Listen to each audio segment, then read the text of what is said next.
Hey, what's up guys, it's DarkArmedDuelist, and today I'm going to be doing an updated version of my magical muskets. Now this deck is actually a really fun deck to play around with, and it's kind of like hand trap deck because you get to activate your magical musket spells and traps directly from your hand when you control a magical musket monster. The only downside to this deck is if your opponent stops your normal summon, it kind of hinders the deck just a little bit, but we have some ways around that we can get some extra normal summons and stuff like that. So let's get straight on into this, guys, but before we do, don't forget to like, comment, subscribe, hit that bell down there so you can become a part of the notification squad, and let's get straight on into this. So first off, we're going to be playing 3 copies of Magical Musket Caspar. Also, with the new edition of Magical Musket Max, it makes the deck really crazy. We don't have it in the TCG when I'm taking this deck profile, but I will tell you what to take out of the extra deck in order to put that in place so you guys can have that card when it does come out. So we're going to be playing 3 copies of Caspar. Caspar's effect is that during all magical muskets share the effect of, during either player's turn, you can activate magical musket spells and traps from your hand. And if a spell or trap card is activated in this card's column, then you can add 1 magical musket card. They don't have that effect, but they all have the effect of if you activate it in the column of them, they have a specific effect. So Caspar's effect is that you could add a magical musket card from your deck to your hand, but not a card with the same name as the one activated, which is really cool because it can search the monsters or the spells and traps, so he's probably one of the best cards in the entire deck. So then we play 3 copies of Magical Musketeer Kid Brave. Magical Musketeer Kid Brave's effect is that if a spell or trap is activated in his column, you get to discard a Magical Musket card from your hand to draw 2 cards. So it's kind of like Pot of Greed in a way, because you get to draw the 2 cards. So really good card. Then we play 2 copies of Magical Musketeer Doc.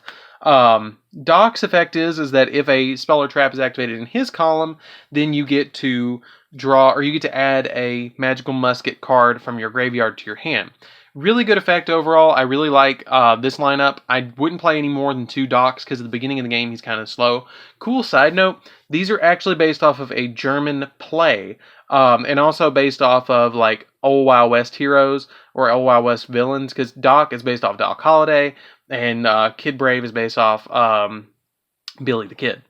Then we play 3 copies of Magical Musketeer Starfire. Some people play 2. I like 3 in the build because her effect is if a magical musket is activated or a spell or trap is activated in her column, you get to special summon a level 4 or lower Magical Musketeer from your deck in defense position, which can kind of like, usually I'll normal summon her first, then activate a card under her, and then special summon Caspar, activate something under him, search something, and then I have lined up for my next turn. I actually do play 1 copy of Magical Musketeer Wild. He's kind of like Pot of Avarice. If something's activated under him, you get to target 3 magical muskets in your grave, shuffle them into the deck, and then draw a card. So he can kind of recycle your cards to get you more and more plays. Then I play 1 copy of Magical Musketeer Calamity. Calamity is really underrated for what she is. Her effect is that you can, if a spell or trap is activated under her, you can target 1 Magical Musketeer monster in your grave and special summon it, so it can really help out with some plays there. And then I play 3 copies of Ash Blossom and Joyous Spring. You can play any hand trap you want in this position. I just choose to play Ash Blossom here because it can really help out with the stopping your opponent from doing certain plays, so that's why I play it. But other than that, that's pretty much it for the monsters, guys. For the spells, we play quite a few spells in the extra deck, or in the, not in the extra deck, in the main deck. But it's a pretty small count of monsters. The only thing that I might recommend playing is, since they're all light, you might want to play like Honest to get you some big attack, but you have cross domination to reduce your opponent's monsters by half, and steady hands to double your monster's attack. So I don't play Honest in here for that reason. So for the spells, we play 1 copy of Monster Reborn, just to bring back our stuff that we need to. I play 1 copy of Pot of Desires. I only ever like playing 1 copy of Desires, because I don't want a Desires into a Desires, and you can't if you just have 1. Plus, if somebody Ash Blossoms it, under it is kind of a waste anyways, but I get my effects off, so it's like a +2. I mean, it's a neg-9, but I still play it in this deck because it works. And I'm not worried about banishing anything in this deck. Then I play 1 copy of Raigeki in here as well, because I can literally blow my opponent's entire board and then activate a magical musketeer's effect on the field. 2 Called by the Graves just to stop my opponent's hand traps and stuff like that. I play 3 copies of Mind Control in here because the reason I play Mind Control is I can steal my opponent's monster. This card's very, very, very, very underrated. I draw Pot of Duality out of this deck because of the special summoning abilities that this deck has, and I put Mind Control in here over it. If you want to put Pot of Duality, just drop these and put it in here, but Mind Control to me is a better card because you can steal your opponent's monster on your turn, link it away, and then you get to keep the monster. So that's why I put this, and plus it triggers your Magical Musketeers monster's abilities on top of that. Then I play 2 copies of Double Summon.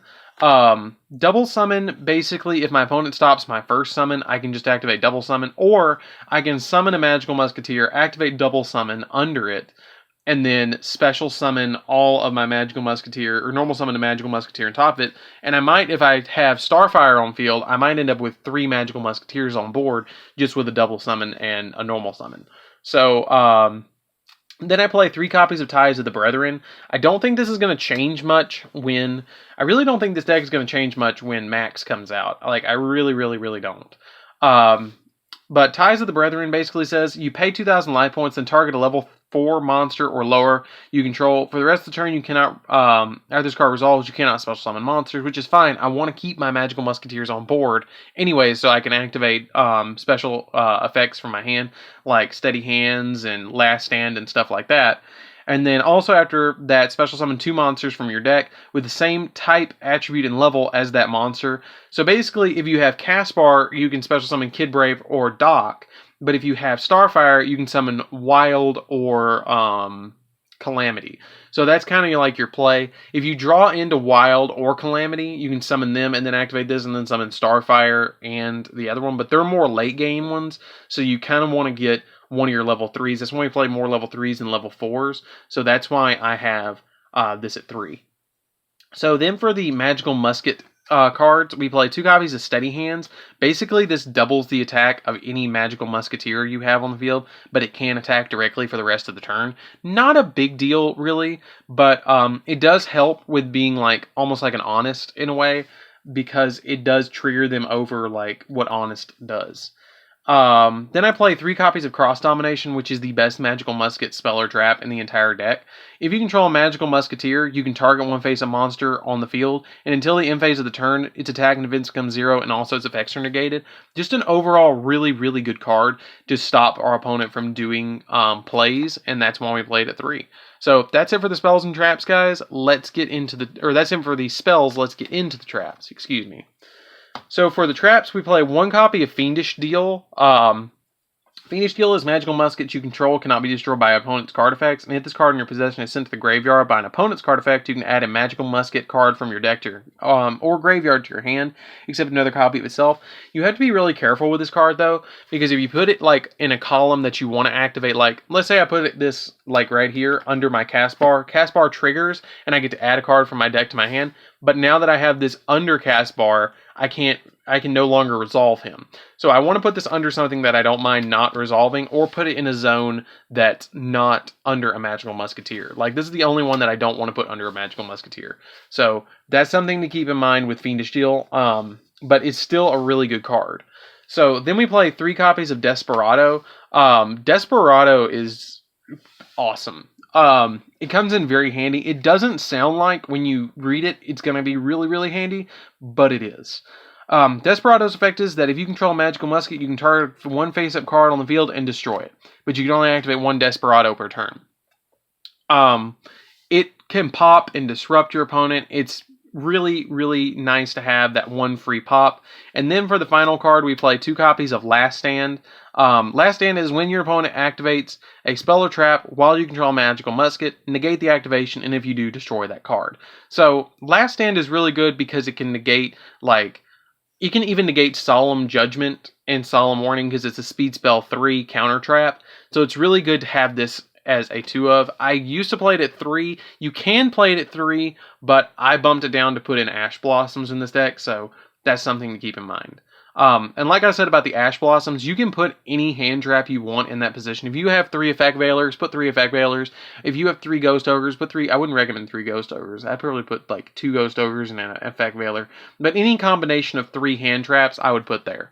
So that's it for the main deck. Let's get in the extra deck. You don't really have to touch the extra deck until Max comes out. Like, the entire game, I rarely use anything in the extra deck. It's usually just here just to kind of like give me the ability to have it, but I don't really use it. Like, the Magical Musketeers function very well on their own without summoning anything. And that's really nice.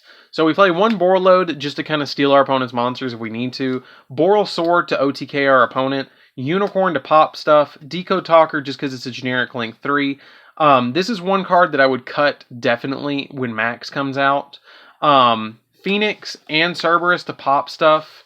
And then 2 copies of Hippo Shinnigan because they're all light monsters. So we might as well. Something to keep in mind is this. When Max comes out, I would cut Hippo Shinnigan and Decode Talker. Just period. That's what I would cut and put Max in Magical Musketeer Max to make this deck work even better.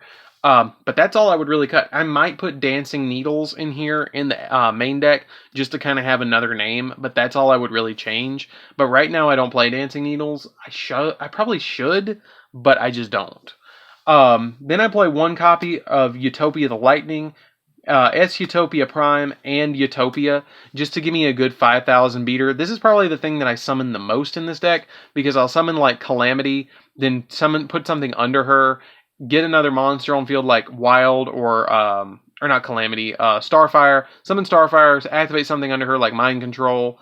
Put a monster on board and then overlay into Utopia, the Lightning, and attack my opponent for 5,000. Like, usually that's my thing that I do, is I do this play. Baguska is my plan B, just in case I need to stall out a little bit. Evilsworn Exciton Knight, just to pop stuff on my opponent's field if I need to. Break Sword, just in case. And then I played F.A. Dawn Dragster, because you can normal summon out Ash Blossom in a weird instance and synchro into this if you don't need the Ash Blossom. Like, that's something that's legit I've done before. So I put Dawn Dragster in here just for the extra negation. And it actually works kind of nice. So that's it for the extra deck, guys. I hope you enjoyed this deck profile. It's a pretty good deck, like I said. You don't really need the extra deck until...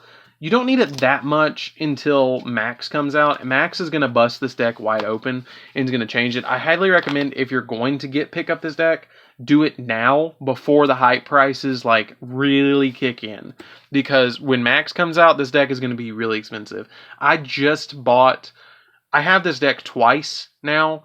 I have another core of this deck completely done, and I bought Caspars at $5 a piece. And now they're like 11. And I guarantee you, when Max comes out, they're going to be like 20 bucks. I guarantee it. But anyways, guys, this is DarkArmedDuelist. Don't forget to like, comment, subscribe. Tell me what you think of this deck profile down in the comments down below.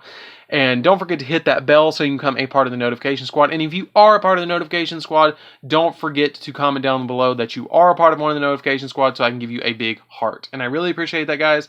So anyways, this is DarkArmedDuelist, and I will see you guys in the next video. See you around, guys.